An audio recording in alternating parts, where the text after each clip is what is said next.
Join us at a Friends of NRA event where freedom, fun, and firearms come together like nowhere else. With more than 600 events held across the country, there's always one happening near you. From exciting games to exclusive auctions featuring one-of-a-kind firearms and gear you won't find anywhere else. Whether you're a lifelong hunter, a competitive shooter, or simply passionate about defending freedom, there is a seat for you. Visit friendsofnra.org to find an event near you and get ready for a night you won't forget. Hey guys, this is Melissa Bachman. Are you ready to stop spooking deer before it's even time to hunt them? Then you need the new Flex S Dark cellular trail camera from SpyPoint.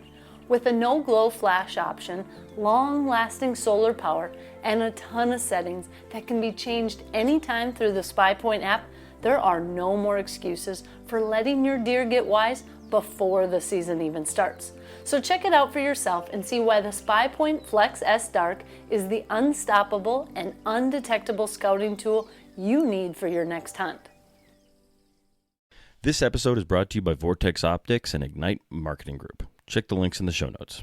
Full drawn, I was like, oh shit. So I grabbed it with my mouth. No shit. Put it back, yeah, so I went to go put it back in the cage, but I put it on top of the top launcher, or the top cage, not inside it. And so I'm about to shoot this cow. Do you realize that at the moment? Or is this after the... Okay, all right. Nope, so I'm about to shoot this cow, and then I just happened to look at it, and I was like, oh, damn it. Howdy, folks, and welcome to the Hunting Stories Podcast. I'm your host, Michael, and we got another great episode for you today. Today, we actually connect with Nate Illingsworth. If you don't know Nate, check him out on social media. He does some really great social content, funny stuff about running, about hunting, fitness, etc., and he doesn't take himself seriously, which I think is what makes his content so great. I think we need more people having fun in the hunting industry rather than just thinking they're, the hot shit. So that being said, Nate, thank you so much for coming on. I really do appreciate it.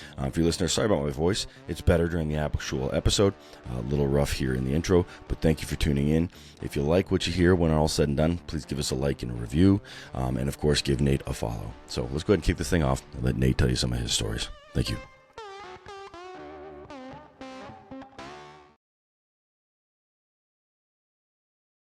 All right, Nate, welcome to the Hunting Stories Podcast, brother. How are you, man? Thanks, man. Good. We've been trying to connect for a little bit, but I've been ghosting you, I guess. Oh, dude, you have no idea. It's just one of those things. I message people, and everyone's like, oh, dude, I'd love to tell some stories. And then either I don't message back or the other person doesn't message back. And all of a sudden, 2 years later, I'm like, oh, hey, it happens all the time. So don't worry about it. It's not just you. So right now, you can see my phone there. I've got 232 unread texts and 50 missed calls. Gee, I can't even imagine how many Instagram messages or like TikTok messages you have too. Oh, dude. Yeah, I'm so bad about my DMs and stuff, but I'm bad about my texts too. It's not like unique to one thing. I just I'm not a good communicator. Yeah, people are like that. Your inbox is probably 5,000 emails too, isn't it? I don't know. To be honest, I don't even look at my email, so probably yeah, I have no clue. Right. If something goes to my email, I've learned that if it's important, somebody will call you about that email, and they'll be like, "Hey, I sent you an email you needed." You'll be like, "Okay, well, why don't you resend it?" And then they'll resend it to you while they're on the phone with you, and then it's at the top, so it doesn't matter. There you go. Yeah, you got it all worked out, man. We all need to be as efficient as you. But cool, man. Let's take a small step back, Nate. Why don't you introduce yourself? I'm sure plenty of people know who you are, but just in case some folks don't, how would you, explain yourself to someone? Let's start there. I'm Nate Illingsworth. I live up in Boise, Idaho. I would say I'm probably about as close as you could get to being completely retarded without I'm not there. So working on it. My life, yeah. Honestly, sometimes I think it would be. I think it would be easier to be full blown you have Down syndrome than being just a dumb person in life. Because if you're just a dumb person, you still everybody expects normal out of you. But you have Down syndrome, nobody expects anything out of you. Yeah, man. If you're just dumb, you can't walk around with pockets full of grilled cheese. While if you do have Down syndrome, that's hell yeah, I want one too. Exactly. Yeah, dude. I was just watching my brother-in-law and I were watching some reels the other night, and there's this Down syndrome dude, and he was trying to play think it was like Eye of the Tiger, and it was like just horrible. Like it was awful. And my brother-in-law was like, dude, why did they let them have phones? And I was thinking about, I was like, dude, everyone's gonna watch that and they're gonna be like, that's sick, dude. He learned how to play Eye of the Tiger. But like if I did that, people would be like, dude, why are you playing guitar? Like you're not good. Right? That's a good point. That's a good point, man. Well, Nate, how long have you been hunting? And have you been in Idaho your whole life? No, so I grew up in Oregon, but Okay. in like Eastern Oregon. So I grew up about an hour and a half from where I live right now. Okay. So on the east side of the state. My first hunting memory is with my dad. I was probably like, I don't know, like however old you are when you have your first memory, because this is probably one of my first memories. I remember we were driving this old skid road, and it was like, it's like funny because it's like one of those things like burned in my mind. Like I can picture like a bunch of like the random small details. Like I'll just never forget this. My dad was driving this like Forest Service road or logging road or whatever, and he stopped, and there was like 3 does, and I was like, Dad, there's does, and he had doe tags, so he hopped out and he was like, which one should I shoot? And I was like, what do you mean? And he was like, well, which one should I shoot? There's 3 of them. He's like, you have to hurry, like tell me which one. And I was like, shoot the middle one, that's the biggest one. He shot the middle one, and that was like from that moment on, I was like, okay, like I'm gonna hunt. Like that was cool. That's awesome. Yeah, so that's that was amazing, like, man. Have you actually brought that story up to your dad since you've become like an adult, and talked to him about how much that moment meant to you, and where it like ranks in his memories? No, if I talked to my dad about that, it'd be super awkward. We're like, I don't even remember the last time my dad, like, I told him I loved him, or he told me he loved. Like, we're not like that. Like, Yeah, every once that's in a while funny we'll though. hug, and it's super weird. Dude, you know what? I understand where you're coming from, but I bet if you went and said, "Hey, Dad, like I was on a podcast talking about old hunting memories, and like the first thing I remember was this. Do you remember this story?" I guarantee that he does, man. And maybe he'll even draw a tear. Maybe he will say, "I love you" that day. I think he will cry pretty soon, but I think it's because his dog's about to die. There's Oh, nothing I yeah. could do that would make him draw a tear, but his dog, old family dog, is about to kick the bucket, so that is going to draw a tear out. That'll definitely do it, man. That'll definitely do it. Cool, man. Well, let me ask you this. I know you from social media. You put together some pretty funny shit. I think the best part about it is you don't take yourself seriously in any way whatsoever, which a lot of hunting influencers, and I don't want to offend you if you don't like that term, but like they take themselves too seriously. And that's why I really appreciate what you do. Just like shooting, with your shirt off, just reading shitty comments about your tits or whatever it might be, man. I love it. But how long have you been doing that? And like, when did you blow up? Yeah, so I haven't been honestly doing it very long, like, I guess like a year and a half. Yeah. So my stuff started blowing up actually because of, running. So I started running like ultra marathons last year, and, I ran a couple, and my stuff started doing like good because of that. And then I noticed like a lot of the people that were following me were like just runners and stuff. And I was like, dang, this is a crowd that like, I don't want to get too big in this space because if I do, then they'll all be like, oh gosh, like what is this other stuff? So I was like, it was funny. I remember I was like not that long into it, and I was like, well, I shoot my bow every day, and I do a lot of like hunting. How do I incorporate that onto my page too? So I just started like reading my hate comments and shooting my bow. Yeah. And that was how I was like, hey, I do archery too. And then I just started posting my hunting content and stuff. So I don't really like have like I don't know, I just post whatever I'm doing at that moment. So like September, I didn't post any like working out or running content because I was just hunting all month. So it was just hunting content. And then sometimes like in like, I think May this year, some people were like, do you even hunt anymore? And I was like, well, it's May. I'm not hunting anything. So like, I just will post workout stuff. So I don't know, like I kind of just post whatever I'm doing at that moment. Cool. You're not like stockpiling 1,000 photos and then releasing them over like drip campaign bullshit like that. You're just living your life and having fun. Yeah, but I'm not going to be the guy that's like, this winter I'm gear testing a bunch of stuff. Like, I'm just not going to be doing that. Like, I'll go on, I got a bunch more hunts that I'm going to do this year, so I'll like post that stuff while I'm in the moment. But it's not one of those things where I'm like, okay, in December it's all about backpacks and which backpack you should have. It's like, dude, I don't care. Yeah. All right, yeah. What other hunts do you have this year? I'm living vicariously. I have a baby due in 2 weeks, so I'm not doing any more hunts. So everyone I can talk to, I'm like, ooh, what do you still got? Yeah, dude, that's my wife and I are big on like planning when we're having kids because I'm not gonna have a kid and then hunt like in the middle of the fall. Like it'd be brutal. It would cause a huge fight. So I've got a whitetail hunt in Illinois. I guess I can whitetail hunt in Idaho. I just found that out today. Because I was thinking I didn't buy a second tag, and I was thinking that I had to whitetail hunt, but I guess you can buy like a separate whitetail tag. So I'll probably whitetail hunt in Idaho end of November, and then Texas. I'm gonna go to Texas twice. Nice. Whitetail or just any crazy critter that'll walk in front of you? Yeah, no, just whitetail and pigs. The place I go doesn't have any exotics. So my buddy. I can't say a ton about it because he's not like secretive, but he's like, yeah. Anyway, but my buddy's rich. That's like, I got this super rich friend. Yeah. And he's like very gracious. Like he opens up his place to me, and so we go down there, and he has just an awesome setup. So that'll be a pretty fun trip. That's cool. You mind if I ask just geographically, roughly where he's at in Texas?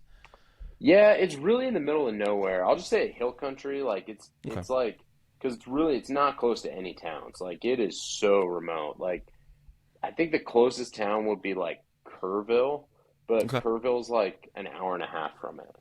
Gotcha. My wife grew up in that area. She grew up in Dripping Springs, and I've been to the Kerrville Folk Festival and all that stuff. So I love that area. Once we're not recording anymore, let's talk. I have an opportunity for some exotics for you. We'll talk afterwards. Oh, really? Oh, that's sick. Yeah. Cool. All right. Back to work here, Nate. Let's talk hunting stories, man. What do you got for us? Why don't you set the stage for whatever story pops in your mind? Dude, I'll set the stage. You said that the people in the hunting industry take themselves too seriously. Here's like, not all of them, but a handful. Yeah, I'm kind of like, I got a little upset. So I'll tell this story and then I got a little upset. So I posted this video yesterday about. So I'll tell you what happened, but basically in the video you see me draw, and then like something happens, and then I just like launch an arrow, and it like it's all kind of, and the comments I got on that video were all like, "Oh, it's because you pull too much weight. It's because you don't practice enough with your equipment. It's because this," and like some of the dudes that were saying stuff like that, I'm like, brother, like I don't know you at all, but I know my daily schedule, and I can promise you I'm putting more arrows through my bow than you do. Like I can promise, like without even knowing you, like I know for a fact I'm shooting more arrows than you, just because like, I mean, to be like cards on the table, I don't even have a job, dude. Like I like, dude, me either. I got laid off a week ago, so I'm with you. Nice.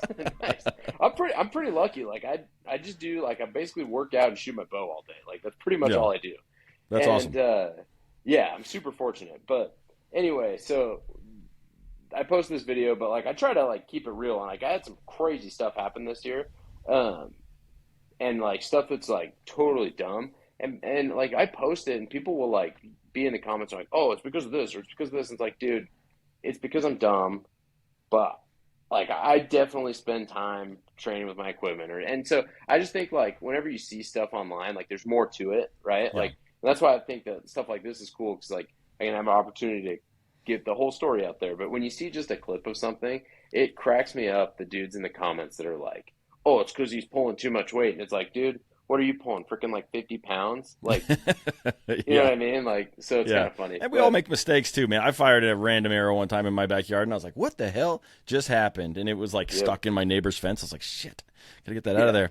And man, I'm with you on the people just, the armchair, bandits or activists or whatever you want to call them. I have like two posts that have gone pretty viral. One's just a stupid meme, but the other one is it's like 1.5 million views at this point. And it's me stalking a bull, but there's a cow, right, like a cow elk, like 20 yards behind me. And my buddies are like, "No, turn around. And I'm just like an idiot walking the opposite direction while this cow's staring me down. And everyone's just like, "Oh, this guy's got no idea what he's doing." And I'm like, man, I stalked 800 yards across an open field and almost got a shot on a bull. Like, it was fun. We were just goofing around. Like, who cares? Yeah, people always have something to say. Yeah, dude, it cracks me up. So that one, so I drew this deer tag that started like August 15th this year. And I thought it was a good tag. And then when I drew it, I was like, dude, this is sick. They only give out 25 tags, which this might give out this tag. Because if you're smart enough to go through Go Hunt, there's only one deer tag in Idaho. They give out 25 tags. So, but I don't care, because I'm not putting in for that tag. Dude, that tag sucked. So they give out 25 tags, and there were 32 people that put in for it. So that tells you, like, it's not a good tag. Yeah. So anyway, I draw the stack, and I was out hunting like that first week of August, and I did not see a deer for like 3 or 4 days. I saw a ton of elk, like ridiculous amount of elk. Um, anyway, so my buddy gave me this pin. He was like, "Hey, go to this spot." So I went and hunted it. Didn't see anything, and I was driving to this other spot, and then I randomly ended up finding some deer. So I was like, "Oh, this is sick." So I hunted this spot, and there's like a tiny little piece of public surrounded by private, but I found deer on it, and so I was hunting it. I kept blowing stalks on these deer, and then there was another little piece. I was just looking at onX, and there was another little piece like across this little valley. Same Okay. thing, tiny little piece of public surrounded by private ag fields. And I was like, "Oh, I'll go hunt that. We'll see what it's like if there's anything over there." And dude, sure enough, like I got there a little too late. Well, actually, that's not even true. I got there like it was good time. It was like the sun wasn't up, like, but it had just barely become light. And Okay. there's like 10 does out in this field, and I was like, dang, dude, 10 does. Like maybe there's like a little forky with them. There's this like 180-inch mule deer with these does, and I No was shit. like, holy crap, dude! And like this is not a spot where you're gonna find a buck like this. Like that is, Yeah. it was unreal. So I was like, dude, he's massive. So I sat there and watched this deer for like 5 or 10 minutes, and then I was like, dude, I bet I could get on this thing. So the way they were, I had to like to get the wind. I basically had to walk a half mile down below them and like come around them from the bottom because the wind was just like kind of pushing away from 'em. So I did that and got the wind in my face, started coming up, and I was like, man, I don't know where they are, but they got to be pretty close. And then I was going up this little like ditch basically, and then I saw a doe feed out in front of me. So I stopped, I knocked an arrow, and I ranged the doe, and she was at 80 yards. So I was like, "Oh, dude, this is gonna be so money! Like I am just Yeah. gonna kill this deer right here." And I had I had in my bino harness, I had my GoPro, or like I got like an Insta 360 thing, and I had it on the freaking. It has this little like stick, like selfie stick, but it's retractable. So I pushed it all the way down, and I had it sitting in my bino harness, and I knew it was like kind of close to where my string was, but I'd drawn so many times with that, shot with it, made sure that it wasn't going to fall on my string. Like Yeah. I was very confident it was not going to fall on my string. Well, then, sure enough, this buck feeds out 80 yards, and I'm like, oh, dude, this is it. So I draw on him, and he's just standing there broadside, and I just got caught up in the heat of the moment, and I was so stoked about killing this deer. I drew back, and sure enough, that freaking camera fell right in my bowstring, and I was like, oh, dude, no way. So I go like this to get the string like away from me, Yeah. and I'm kind of like fighting this camera, getting away from it, and then I'm still not sure if I hit it or if I think you can on like that, you know, the Spot Hog Wise guy. Yeah. I think Yep. if you rotate enough, the D loop will just basically slip off of the hook. And so Okay. I think that that's what happened is I had rotated my wrist far enough, and basically my string just like what took off, and I sailed this arrow just straight over his back, and then he ran down another private and just was done. And so I hunted So that spot a couple frustrating. more days, and he never came back. All the does would come back, and that buck never would. And there were a bunch of willows down on the private, so I called them, and it's not like a dude that owns it, it's like a corporation. And I Yeah. called him, and I was like, hey, there's this huge buck down there. It's not like a bunch of people are hunting this. There's only 25 tags, and I'm the only person hunting this area. Can I please go get permission to shoot that deer? And the dude was like, look, man, we only allow bird hunting with shotguns. We don't allow bow hunting. And I was like, what are you talking about? Like, you don't Yeah. even have cows in this field. Like, and he's like, I'm sorry, that's just how it is. So I never went and hunted that deer. That sucks. That sucks, Yeah. man. So, Yeah. where was your camera that you caught the whole thing like, on film? It was just like tucked into the like side pocket of my bino harness. Oh, but I mean, like you said, you posted it and people were giving you shit for it. Was the camera on in your side pocket? Yeah. Oh yeah. Oh, so it's the perspective of the camera that fell. I thought Yeah. you'd like maybe put up Yeah. another camera or something. That's crazy. Oh no, it's a camera that got caught in the string. Yeah. That's crazy, man. Yeah, God, that was I bet that was brutal. so frustrating. Yeah, and I didn't even realize it in the moment, but that wasn't even gonna be the worst thing that happened to me this season. Well, keep going then. So we'd hunted this spot. So we hunted. I hunted like a lot this year, and we grinded. Like during elk season, we were averaging 10 miles a day. Okay. I think I spent like 23 days in the field or something crazy like that for elk, and then more for deer too, like another 2 weeks for deer. But so I hunted a lot, but we were just grinding for elk. But anyway, we ended up finding this herd of elk that was like pretty close to a road, but the way we had to hunt them, we still were hiking a ton. So we ended up this was before we really knew like what they were doing. We'd kind of driven this road, and we were sitting up on this knob just glassing, and it was like perfect conditions. Like rain was coming in, like it was just picture perfect. And so we're just sitting here glassing, like not really expecting to see much, like we're not really sure. And then all of a sudden we see a couple cows feed out. And so I was like, oh, dude, this is perfect. And there's 600 yards across this canyon from us, but the way you had to get there was basically like a half-mile loop underneath them. So we're watching these cows feed over, and there was a little spike with them. And it was like one of the funniest things I'd seen. This spike, he had a spike and then like a drop club. So he kind of looked like a little funky. And he like went up to this cow and like speared her with his spike. It was like the funniest thing I've ever seen. And she like jumped and like ran off. And then he was doing this like weird sway walk. Like he was kind of quirky. But we were sitting there watching these elk, and I turned to my friends, I was like, hey, like they're gonna feed right down that knob, like right to where that road is. Like we could walk like this road and get right underneath them and probably kill one of these cows. Do any of you want to do that? And they're like, no, like, but if you want to go, you can. And I was like, dude, yeah, absolutely. So I take off to go after these cows, and I'm like, I get to where I kind of think they are. I take off my shoes. I'm just in my socks. I'm walking down this road, and I'm just like quiet. And then it starts raining a little bit, and so I'm like, oh, dude, this is perfect. And I got the wind just blasting down the hill, so it's like everything about this is just perfect. And I get underneath them, and then when I get pretty close to them, I just all of a sudden it's like King of the Mountain steps over and just starts ripping this crazy bugle. And I was like, dude, there's a bull with them? And like I never saw him. Like I had only seen the cows. And I was close to this bull. Like I was like, man, I don't know like where I'm at, like how close this bull is, but he's close. And he was just like ripping off, like every few minutes just going crazy. And so I'm like, dang, dude, I'm like, I got to be close to him. And so I'm tucked behind this tree. I've got an arrow nocked, and I'm just sitting there. And then all of a sudden I see cows in front of me at 90 yards. They're just feeding. I'm like, oh, dude, I'm like literally right in the middle of the herd, because I can hear the bull behind me. I got the cows right here, and everything's kind of working towards like right where I'm at. So I'm like, dude, this is going to be money. This is so like everything was so perfect. Well, then out of nowhere, these deer just rip across the road and just blow out up the hill. And I didn't know what had happened. Now I know my friends that were on the glassing knob decided they were going to come after these elk too. So they bombed down the bottom, and they had blown these deer out. So the deer just blow up this hill by all these elk. So as soon as they heard the bull, they were like, oh, actually, no, that's a good idea.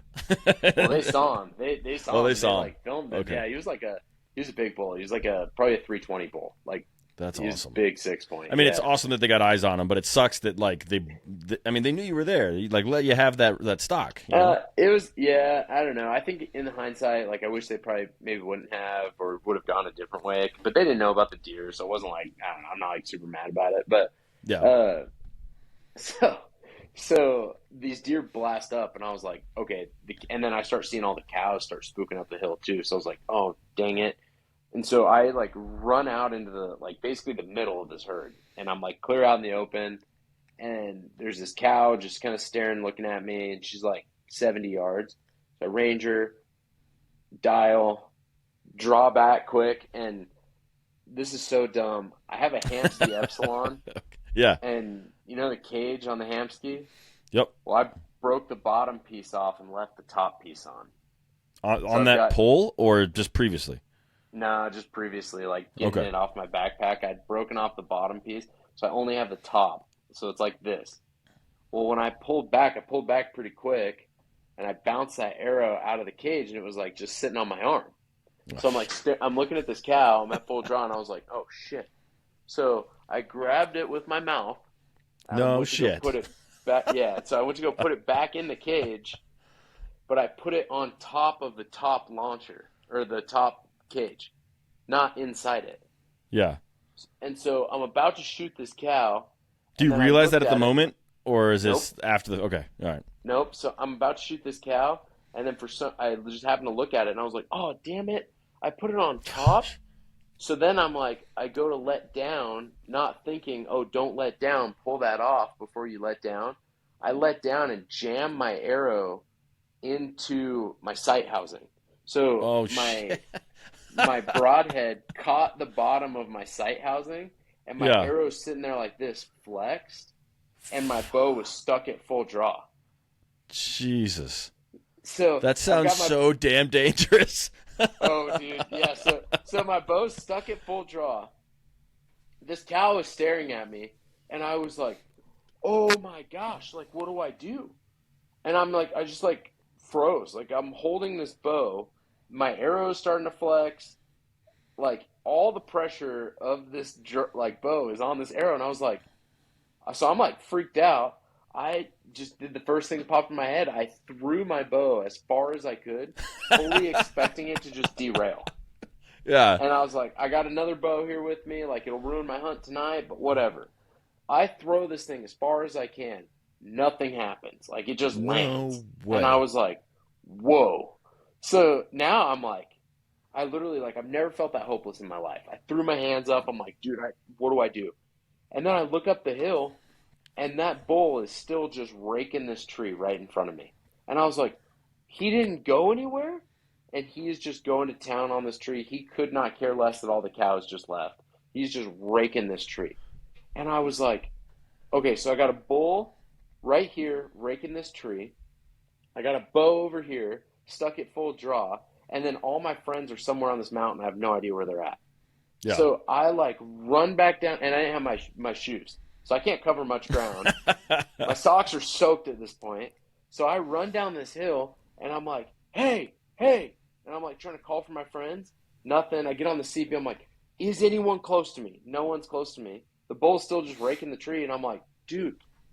So I like walk over to my bow, and I was like, dude, I'm going to have to. And I don't want to touch it because it's like laying over on its side, and I don't want to like have my hand close to the cam and have it go off or something. That's like so a carbon mortar, dude. Just like the exactly. God. Yeah. So I unscrew my front stabilizer, stand the bow up, and I was like, well, if it can stand up, it's pretty stable. So I grab it, draw back, grab the arrow with my mouth again, like kind of move it to the side and get it on my arm, and then start letting down.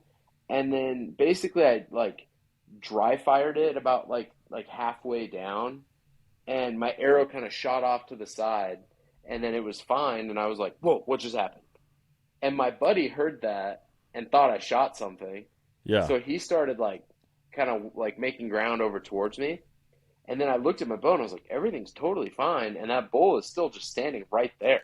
No shit. I walk up, range him, take like 3 steps, and then freaking shoot him. And I did not realize when I ranged him, I was actually ranging a bush that was right in front of him. And so I ranged him like 5 yards short. And my arrow, like it was like I held perfect. Everything felt good, and then I watched the arrow just go right underneath his belly. How far was he? I think he was like 80. Okay. And I caught the range. I caught a tree like right in front of him. Yeah. I can't believe your bow is operational. I know. That whole thing, that was so crazy. And then like I went up there, I was like looking for my arrow just to confirm, found my arrow, and I just sat down and was like, dude. And then like I wish I would have been in a better mental state, because he was like 40 yards from me bugling still. Like I couldn't see him because it was like thick timber, but he was like right next to me. Like I don't know why I didn't just like run after him, but grab another arrow and keep going. Yeah. Yeah. So that was like kind of dumb, but I was just sitting there, and then my buddy came over and he was like, what happened? Like, why don't we go? He's like right over there. And I was like, you go, dude. I'm freaking pissed right now. Did he get him, or did he just spook him off? No, he just spooked him. That's crazy, man. I can't even imagine that situation happening, like your bow just like getting locked in that position with a broadhead. Dude, yeah, well, I'll show you. Yeah, that was Did you like take the a photo of it when it craziest. was like Oh locked? yeah. Let me pull it up here. That's Um, crazy. yeah, that was so brutal. But I'm glad that I took a video of it. Yeah. Let's see Did where. you happen to? So that's 2 tags that you ate. Have you shot anything yet this year, or is that the next 3 hunts? So no, so I ended up. Yeah, so here's the bow. Just locked at full draw. That's Is- terrifying. yeah, isn't that crazy? This is a little bit better video. That's crazy. Send that to me, and I'll try and put it into the video for the podcast. Okay, It's a little bit higher and quality. I'll show you this too. Here's the that is the bull raking a tree right in front of me. And that's after you've already kind of decided you're done. No, so that is like while my bow is at full draw. 40 yards And away he's because you chucked it. yeah, and I'm still trying to figure out like what to do. Like I'm like, oh, what do I do? He's right there, my bow's right there. Yeah, that was the craziest thing. That's such a crazy story, man. I can't believe I don't know if that's ever happened to anyone. Like just the thought of that just like getting stuck on your sight housing. What sight do you use? Dialed. Dial, okay, and then what broadhead? That was a Evolution Outdoors hide. Okay. God, that's crazy, man. I remember I blew my bow up 2 seasons ago, about 4 days before antelope season, and one of the strings popped off entirely, but the other string was still there. And I took that into a bow shop, and they're like, "Get that out of here!" They're like, "That's a grenade." Like, Yeah. so yours was even more so, man, with that carbon arrow. I just imagine that thing splintering and just like disintegrating your forearm. Yeah, that's what I was thinking. I was like, dude, like this thing's gonna explode in my hand, and then I'm gonna freaking be covered in carbon. But Ugh. yeah, that was crazy. Yeah. If you haven't, No, so to the listeners, if you guys haven't looked at like carbon, like a cracked arrow carbon archery injury, Google it yeah, once and never again because it is insane what that does to you. It's crazy. bad. Yeah, Yep. real bad. Yep. All right. No, so Well, I actually ended okay. up filling. I filled my elk and deer tag this year. So I ended up we hunted. So that happened like September 17th or something, Okay. and I hunted until I think it was like the 28th was my last day elk hunting. Got close. I mean, we were in elk basically every day. Like Yeah. I was sub 100 yards probably. Hey, hunters. Have you ever had one of those stories, you know, the ones that you didn't want to tell, the ones that end in failure? Yeah, I've been there. Actually, you know what? The culprit for me usually is bad optics or worse, lack of using my optics at all. Picture this. I spot a trophy buck, or an antelope, or an elk, whatever it may be. My heart is racing, but the blurry view, or I just can't quite identify exactly what I'm looking at, it has me second guessing. Well, that's where Vortex Optics comes in. With crystal clear glass and rugged durability, Vortex gives you the confidence to take the shot. Don't let poor optics ruin your story. Make every moment count. Upgrade to Vortex and turn your hunting tales into triumphs. Visit vortexoptics.com today.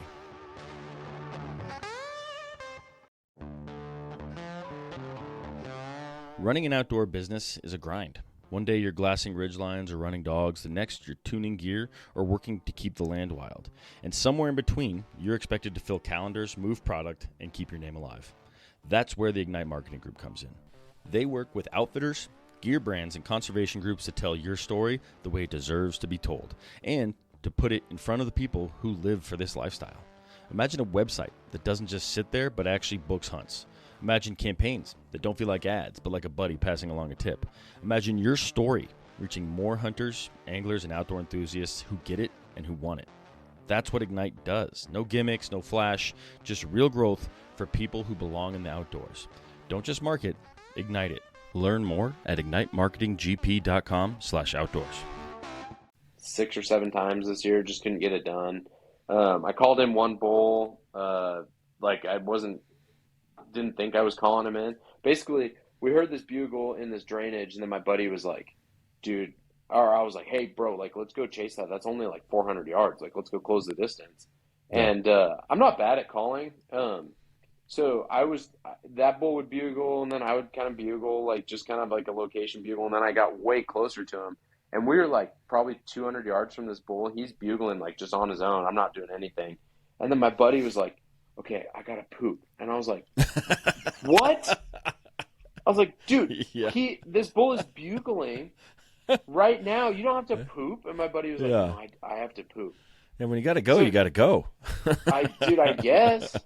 And so he was like, just wait for me. Like, go like 50 yards up the trail and wait for me. So I go 50 yards up. I'm waiting for him pooping. And then this bull would bugle, and then I would bugle. And then he chuckled, and then I chuckled. And then I just like basically copied anything that the bull was doing. So I was like, I don't know. Like, I don't know what I'm doing. I'll just keep doing this. And then we went down like another like probably 50 yards. And we're just like sitting there, just chatting, like just talking because we hadn't heard him bugle in a while.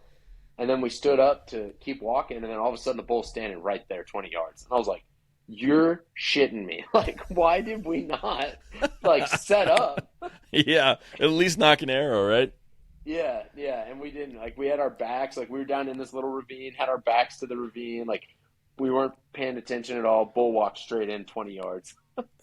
Dude, that's how it works. This year we did something. I mean, it's like the exact opposite, but got us in the exact situation. My buddies got in on they heard a bull coming, and they just sort of were like, "Oh, there's a bull coming," and they sat there until the bull basically spotted them, made a big loop around them, and then ran off. And it ran right towards me, and I'm just sitting there waiting for him. And I don't know how it got past me, but eventually they show up. We're sitting there shooting the shit, talking, and we just start walking down this game trail. And the buddy at the back of the line spots the elk. And the guy at the front of the line walks up to like 5 yards from it before it speaks. No way. Yeah, and that guy is not hunting.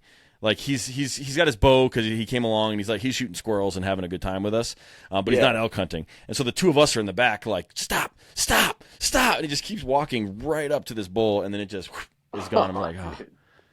I managed to pull out my reed, my mouth call, and like call it, and of course I stopped it at like 45 yards with behind like 12 trees. So just never got a shot. But man, it is what it is. You're never prepared when it comes to elk hunting. Yeah. So, okay. So when did you kill one? Let's keep going. So my elk tag. So I left like the 28th, and went to go try to shoot a deer, and I basically like I had hunted all day, and this is gonna make me sound super soft. I basically like didn't have a great day, and I was like, okay, I'm gonna go home. Like, I'm just gonna throw in the towel. There's 2 days left in the season. I'm not like I was just like spent mentally. So I went home. Yeah. And I was sitting at home, and actually it was kind of funny. I was like I was making dinner for me and my wife, and then that morning, like when I got home, it was like so this would have been the 29th, I think, or the 30th. Are there 31 days in September or 30? I want to say 30. Okay, so it would have been the 29th. I was at home. I woke up that morning. I like went and ran a half marathon, just to kind of like because I was like pissed, and so I went on a run. Then I was like making dinner that night for me and my wife, and I had this. Have you ever listened to like, the Joe Rogan Luke Bryan podcast? Was that the singer Luke Bryan? Uh-huh. Okay, I don't know if I have listened to that one. I think maybe part of it, but yeah, I listened to like every other Joe Rogan episode. So Luke Bryan tells this story in there where he was like in Vegas and he was like 18 and he lost all his money, so he went back to the hotel room and he was like, "Hey," he called his dad. And he's like, "Hey, Dad, I'm back at the room. I lost all my money." And his dad was like, "Well, you're not going to win it back sitting in the damn hotel room." So I was like, I had that story pop in my mind, and I was like, dude, I should just go out there. So I had this one spot that I could hunt about an hour and a half from my house. So I drove to this spot, and on the way there, I was talking to my wife on the phone, and I freaking blew out a tire. And I was like, no way, dude. Like, thanks, fucking Brian. Yeah, I was like, just another hurdle. And my wife was like, "Are you still gonna like go?" And I was like, "I don't know. Like, it's already later than I wanted to get out there." And by the time, because I'd hunted that spot before, and it was like one of these things where I would always blow stalks because I would try to get there too late, and then the deer would already be feeding, and it's like an ambush spot. It's not like a spot where you're gonna like stalk them because it's too open. And So I was like, I don't know. So I changed the tire, put my spare on, and I was like, looking at the ETA, I was like, okay, I'm gonna get there. It's gonna be 7:15. That is way too late, but I'm already out here. It's only 30 minutes. So I finished the drive, got out there, parked, like ran up to this glassing spot, and I was just glassing frantically. And I see this doe. So I was like, okay, if there's a doe, then I bet the bucks are out there too, because there's always these 4 bucks that live in that field. So, and I'd blown like at this point, and it would anytime I was like at home and had some extra time in the evening, I would go hunt this spot. I think I'd blown 5 stalks on the same group of bucks. Yeah. Just so dumb. The last one, like they were feeding straight to me. I had them at 90 yards. They were gonna walk literally probably 10 yards from me. And I decided to crawl in front of the tree that I was at and try to close the gap on them. So dumb. But so I glass them, and I glass this doe, and I'm like, okay, nice. So I start bombing down this hill. It was about a half mile to get to where they were. And I'm going down. They cut this like row in the grass so I could walk through this row, and I was getting closer, and I just kept glassing and then like going forward, glassing, going forward. And I wasn't seeing anything. And then finally I saw this like tiny like forky, and I was like, okay, cool. Like I'll at least get on the board. So Yeah. I'm like going to get to this forky, and I'm like glassing, and then finally he walks in front of me at 90 yards, and I was like, okay, nice. Like, but he had no idea. So I'm keep going forward, take off my shoes. I'm like getting as close as I can.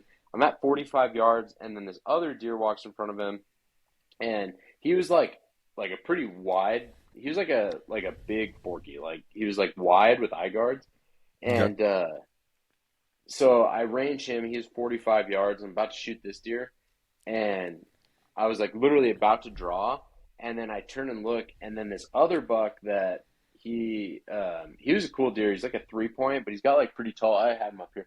He's got pretty tall tines. So he's kind of a cool buck. He takes a step out, and I was like, oh, it's that bigger buck. So I just like drew on him instead, held low because he was a little bit closer, and then just freaking nailed him. And so it was just money. Like That's awesome. I hit him, and it like took me a second to like process. I was like, oh, because I actually missed 2 bulls. I missed that one, and then I missed another one in the season too. And so I shot that buck, and I was like, it just took me a second. I was like, oh, what just happened? In my mind, it's like, you shot him, you killed that deer, and I was like, oh, thank goodness. I like just immediately started praying. I was like, thank you, Lord, thank you. Like I was just so stoked. I was like, man, that was so awesome. Yeah. Now you're like, thank you, Luke Bryan. Thank you. Yeah, exactly. Yeah. So that deer was kind of sick. Where he ended up dying, I drove my truck to 50 yards from where he was. So I just drug him to like basically where my truck was, and then just threw him in the back of my truck whole, and then drove him home. And so I was able to process like I got a ton of meat off that deer because I brought him home whole, and I was able to get like basically everything off of him. So you gut him in the field, or did you take the guts with you back home? Okay. Oh yeah, no, I gutted him in the field. Yep, and then brought him home. Yeah, that's awesome, man. Well, that shows that you're putting in time. Here's one thing I'll say is I don't think you're soft. I think that we're not all David Goggins, right? Like we can't all be David Goggins. So like we all have our like limits. And I know my limits. I also know how to get past my limits. Like I got to surround myself with people that are a little bit harder than I am, and I'll just keep pushing. But everybody's got their time where they're like, "Hey, I need a refresh." So good on you for taking that time to refresh, man. Because like if you hadn't done that, you might have struggled for a few more days, never been in that situation, never harvested anything. But sometimes it's about being a little fresher, maybe sleeping in one morning. I mean, I'm not saying every morning, but one. I went 10 days before I took a nap. Or not a nap, but woke up a little later. So you're not soft, is my point. I don't know. I think I'm pretty soft. Well, I also consider myself the very soft person, so the compliment's coming from a softie. So okay. Yeah. Yeah. So that was my buck, and then I was home for a couple days, and then my buddy. So our elk tag basically turned into. A cow tag. It was like any elk in September, and then it turned into a cow tag in October. Okay. And you could use a rifle in certain parts of the zone. I like how a lot of states do stuff like that. Like Wyoming, you can kind of rotate around. Colorado's like you got your window, figure it out or don't. So. Yep. Yeah, I like that too. I think it like helps the hunter be successful. But so my buddy's wife ended up killing a cow. So they had found this herd, and I was like, okay, cool. I'll come up and we'll shoot one. And I went up there, got there kind of late, so we just like went and got dinner that night. Didn't do anything. We got a hotel, like we weren't camping. Like it was gonna be a pretty easy trip. And Yeah. then the next morning, we went to go just like hit repeat on what him and his wife had done, and went to the exact same spot. Well, I'm driving down this dirt road, and it's like this dirt road goes to one spot. Like it's not like it branches off. There's like one spot that this road goes, and I'm driving, and then all of a sudden I see these headlights come in behind me, and I was like, and I hadn't been there before, so I turned to my buddy. I was like, "Hey, is there like two places that this road goes?" And he's like, "No, I don't know why this guy's coming in here." And dude, I'm not kidding you. This guy comes flying up behind me, like cuts around me, and is like ripping through the sage in this like 3/4 ton Duramax. No Gets in shit. front of me. Yeah. And like this road is bad. He gets in front of me and he's flying up this road at like 40 miles an hour. And I was like, dude, what in the world? So me and my buddy are pretty pissed because like obviously this dude like that was Yeah. very intentional. Yeah, there's So some he goes etiquette up to and things, and that has none of it. Yeah. yeah. And so he goes up and parks up, like basically right on this, like, so like ridge is right here. He parks right under this ridge. And the bottom of that ridge is where the elk cross. And we're like, dude, are you like freaking an idiot? Like, what, like, why would you do that? And so he knew. So we drove up. We ended up parking like 200 yards down the road from him because I was like, dude, we're just going to still do the exact same thing. Like, obviously, this guy knew. So we Yeah. start walking up the road, and this dude gets out of his truck, and it's dark. We've got our red lights on. This dude gets out of his truck, comes and like meets us on the road, and like shines like a high beam in our face, like just like What some the bright fuck? flashlight. Yeah, and he's like, and I'm not like super not confrontational. Like if I ever got in Yeah. a fight with someone, like they would win. Like I will. You're I'm not, soft. We get it. I'm soft. Yeah. Like I'm not gonna win a fight. Well, dude, this guy like he gets right in my face, like nose to nose, and he's like, "What the hell are you doing?" And I was like, "Dude, calm down. Obviously, you knew we were gonna come hunt this spot. Like this is the only place that the road goes. Obviously, you saw my truck driving up here, and then you ripped around me on the side. Like this should not be a surprise to you." And this guy's like, he was probably like mid-50s, and Okay. he's like, just starts screaming in my face, like, "You need to get the hell out of here. I got an 80-year-old man in the truck with me, and we're hunting this spot. Get the hell out of here. Where are you from?" And like, just like gets like keeps asking, like, and he's like right here. He's like, "Where are you from? Where are you from?" Like screaming in my face, and I was like, "Dude, calm down. I'm from Idaho too. I'm a local as well. Like I'm not Yeah. a non-res." And he was like, "No, you're not. You're not a local. You're not from here.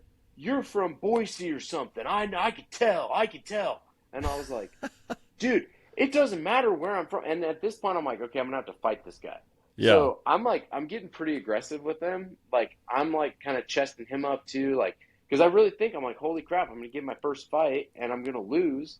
At But 4 in the maybe I can morning just- in the dark. In yeah, elk but I was like, country. maybe I can display some dominance and not get in the fight. Well, then finally, my buddy, he is like, "Hey, stop. You knew we were gonna hunt here. You cut in front of us. Now we're all here. There's gonna be plenty of elk for all of us. Let's just all hunt this spot." And the guy's like, "Okay, yeah, that's fine. No problem." And then turns What? into like a super nice dude. And I was like, "What?" So then he gets all chill First out off, of your nowhere. buddy's super reasonable and level-headed. That's awesome. But I know. that is crazy that guy flipped a Yeah. switch like that. Oh, dude, like a total 180. Like then instantly, like just chill. Like he's like, "Hey man, like that's a good idea. Like if you guys want to go set up by that tree, we'll go set up on this knob right here, and then we'll just wait for the elk to cross, and then we'll probably all be able to shoot one." And I was like, "You're shitting me, dude. Like where were you like 5 minutes Yeah. ago, dude?" God, So bipolar. yeah, so we go up the hill and we're kind of going up a little bit. We get all set up. Like my buddy's got this super nice gun. It's like a Seekins 300 PRC. He's got this Leupold, like I think it's like it's a 24 power scope. Like he's got this like a good gun. So we get this thing all set up on the tripod and everything, and I turn and look, and it's like not. It's basically just like first shooting light at this point. Like, it's still pretty gray light. I look, dude, and there's elk standing, and I can see these two old dudes, and there are two cows standing 150 yards in front of them. And so I'm like sitting there, I'm like, okay, they're going to shoot them. They're going to shoot them. What's going on? So I walked down the hill, and I was like, hey, brother, right there, like, two cows, 150 yards, chip shot. If you guys want to go ahead and take those, then we'll shoot something that comes out the bottom. And he was like, nah, we can't really see those very good, so we're just going to wait. And I was like, okay, well, we'll shoot after you guys, I guess. And so, because we were trying to be nice, because he had this old dude, but I was like, can you please shoot one of the first cows out of this herd so that we can get a shot? And sure enough, dude, the herd feeds right in front of us, and they did not shoot, and they weren't shooting, and I've got, like, elk everywhere. There's probably 90 elk in this herd. Like, it's a huge herd. What and the hell? I've got elk everywhere, and I'm not shooting because I wanted this guy to shoot first, and then he finally shoots the last cow and misses. With new, gentler scented Clorox disinfecting wipes, clean finally smells as good as it feels on everything from lamps to ceiling fans, even on your kid's toy shark.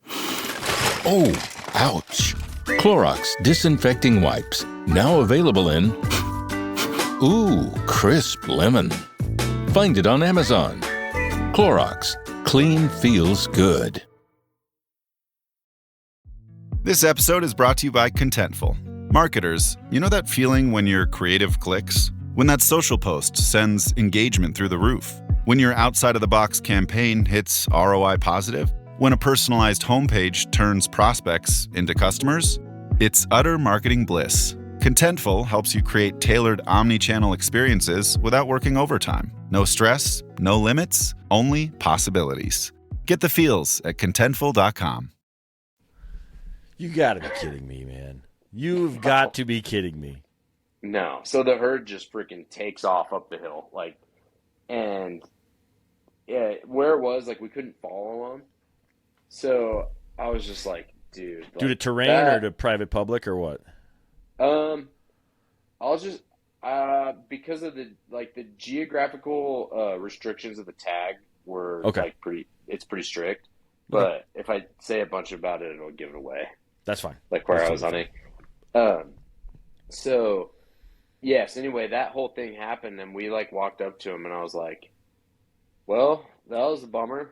And the guy was like, yeah, I don't know what happened. I had a good shot on that cow, but... And he's just, like, some old-timer, so it was like, dude, it was a 300-yard shot. You got a 3-9 Leupold on your gun. Like, that was kind of a prayer anyway. And so... yeah, basically I was like, well, we're going to be here in the morning. And he was like, well, we might too. And I was like, okay. So then the next day we were like, all right, the elk are probably going to do the exact same thing. So but I was like, I don't want to fight that guy again tomorrow morning.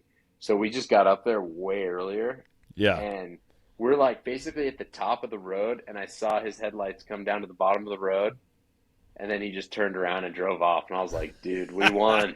I was worried he'd be up there before you somehow.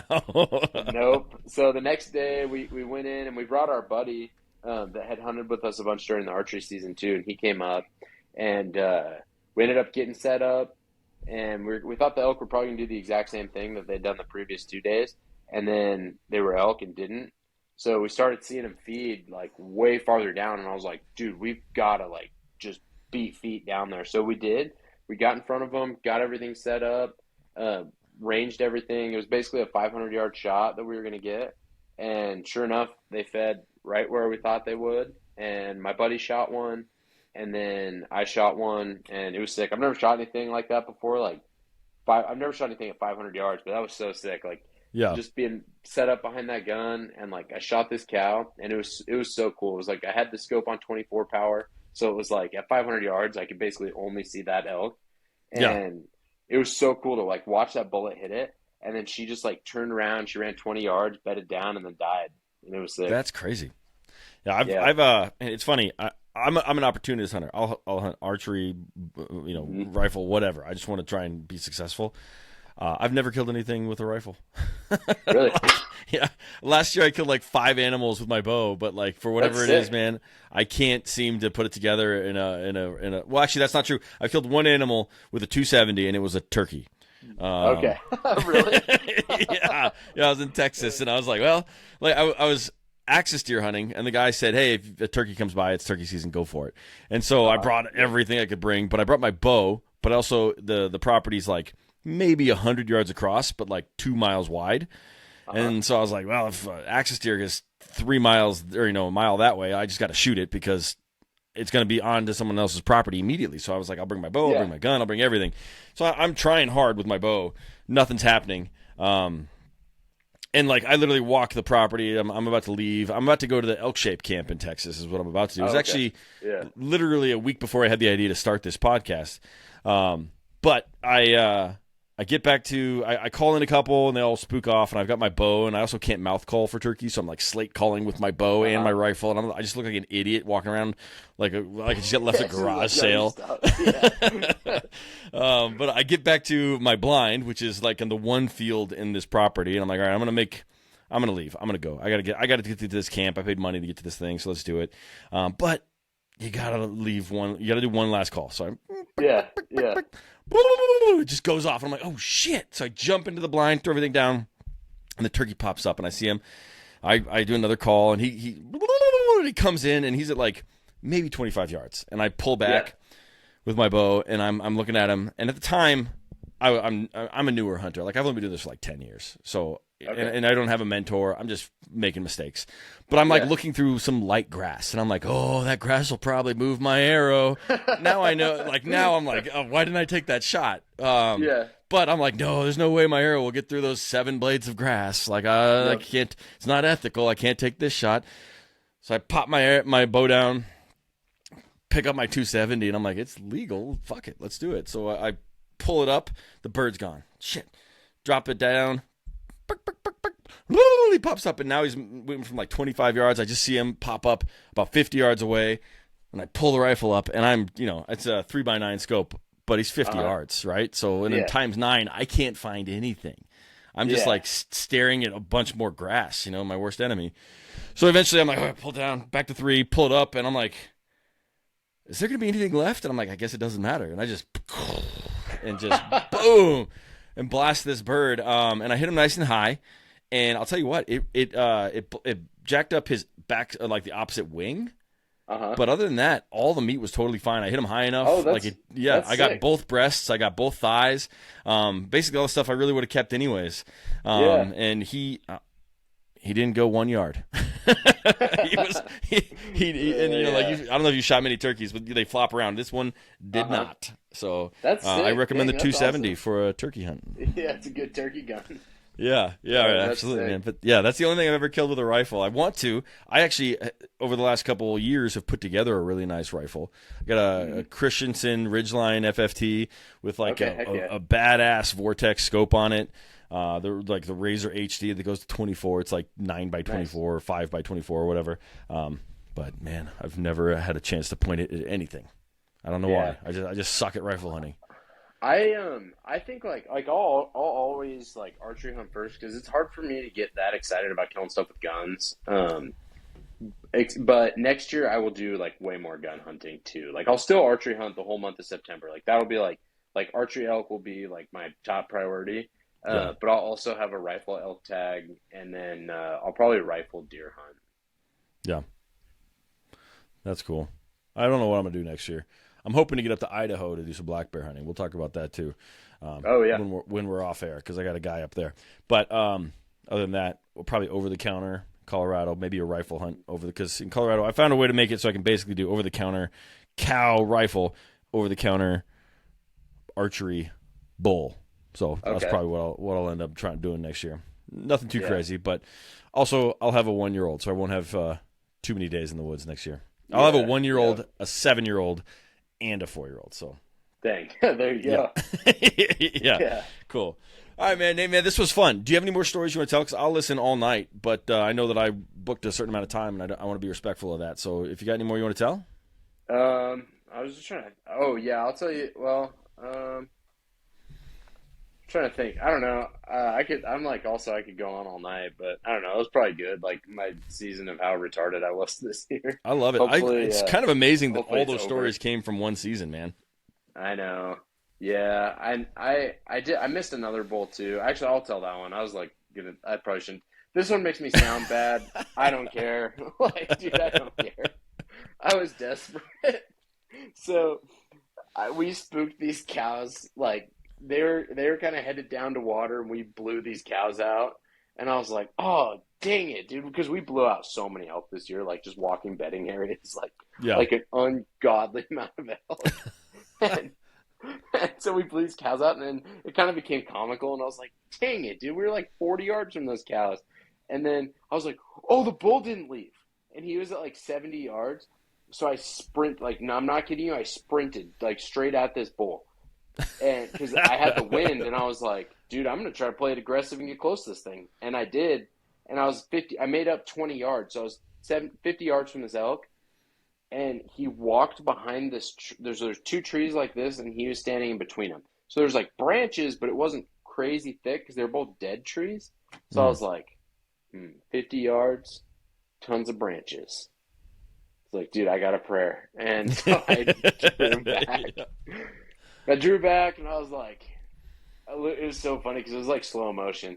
I shot, and I was like, thinking in my mind, I'm like, there's no way that arrow's going to hit that elk. And dude, it was just like slow motion. You just watch the arrow just arc in, and it kicked a branch, and then like my fletching like barely grazed his back, and he just took off, and he ran out to 70 and did the exact same thing. He turned around, quartering away right behind some branches, and I was like, I grabbed an arrow, and I was like, oh, no, don't do that. And I was like, you're like, that's not a little too much. Shouldn't have done that. And my buddy was like, dude, you smoked him. And I was like, nope. No, I did not. That's funny, man. Dude, so 2 years ago, I'm hunting with Jermaine Hodge. He's a world elk calling champ. Yeah. And we're out. We're like day 9 or whatever of just like beating feet. And Jermaine's a little monster. Like he's like 5'7", maybe 5'8", 120 pounds of just sheer muscle. And like I'm 6'4", 230, like trying to keep up with him. It was miserable. It was a miserable hunt for most of it. I mean, we killed this elk, but we eventually to this point where, and I've told this story before. I'll give you the cliff notes, and I'll send you the video too. But basically, we're putting on this elk, and we spot the elk as it's coming up this way, and I stopped the whole group, and I'm sitting there like in awe, just like, oh God, yeah, this is sweet. And then Jermaine's like, knock an arrow, and I'm like, oh shit, I gotta knock an arrow. So I knock an arrow, and I talk to Jermaine. I'm like, Jermaine, and I realize the bull's head's behind a tree, so it can't see me. It can only see Jermaine. And I'm like, there's a lot of branches. I don't think I can shoot all those branches. And he's like, you got this. Like that's all he says to me. I'm like, all right. So I pull back, and as I pull back, he goes 40 yards. I'm like, all right, man. So I'm like, let it rip, and just nail it, man. It didn't hit a damn branch. And what's funny, that's sick. Right? And so I thought there was a million branches. I wouldn't have taken that shot, but Jermaine talked me into it. Said, you got this. When he goes down, we wait for like an hour or whatever before we go get the arrow, and he's down there, and he's like looking around. He comes back, and he's like, there are way more branches than I thought. He's like, hell of a shot. Like he's like, now that I've been down there and see what it looked like, he's like, there's no way I would have thought your arrow would have made it through that. But that arrow hit it. The bull was quartering towards, and basically drilled it in the lungs. We did the gutless, so I don't know exactly what it hit, but he ran 110 yards and reared up and collapsed backwards. And we found him up. We found him upside down, so he was dead within like 10 seconds. Dang, that's awesome. That's really awesome. But your story reminded me of that, man, because I was like, I can't shoot through. Like, I mean, I talked myself out of shooting through grass earlier, right? Yeah. So Jermaine was like, no, you got this, and I sent it, man. It worked out. It worked out. I wish I would have had the same experience, but mine did not. I did not got this. That's right, man. You got your elk eventually, and you got some crazy story to boot with it, so that's pretty great. Yeah. All right, man. Well, let's wrap this thing up. Do you want to share any socials or anything like that? I'll put links to all of it in the show notes, but where can people find you? Yeah, Nate Illingsworth on pretty much everything. just got my Facebook back today, so Congratulations. yep. Now It's a big deal. no longer deplatformed on Facebook. Yeah. Cool, man. Yeah, Well, so I'll put yeah, links it's to Nate everything. Illingsworth. Yeah, I encourage everyone to check out Nate's stuff. I mean, we've said it already, but like you put a little levity in everything you do, and it's fun. It's not all serious, and you've made me laugh before we even met today. So thank you, man. I appreciate it. Yeah. I just I don't know. I don't take myself seriously in anything I do. So it's bit me in the ass a lot. Like I definitely get the foot and mouth thing all the time, but honestly, I don't care. It's just like who I am. So if anybody, I feel bad for my wife. Yeah. It's gotta be tough to be married to a retard, but she handles it. That was her decision, man. You can't blame yourself for that. That she entered knowing what she was getting into. That is true. That is very true. All right, man. But no, man, well, cool. Thanks for having me on. This has been fun. Of course. Next time we'll do it again sometime. Maybe we'll get into camp sometime, have some grilled cheeses, and rock out. So thank you. Appreciate you, brother. Yep, we'll see ya.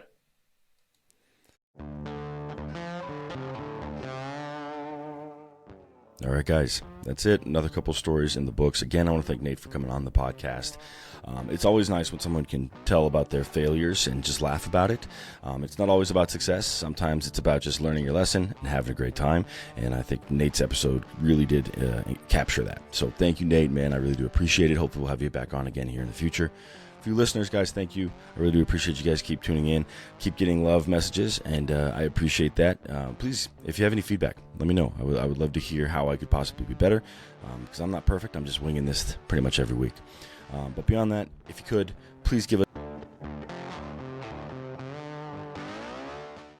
You know the words that dominate our news cycle. Private equity keeps inventing generative artificial intelligence tax on home. America's chip fueled by market volatility. Bets on Fed rate cuts. But do you truly understand how they impact your world and your wallet? In a world that skims the what, understand the why. Because context changes everything. Subscribe to learn more at Bloomberg.com, the global benchmark for business news.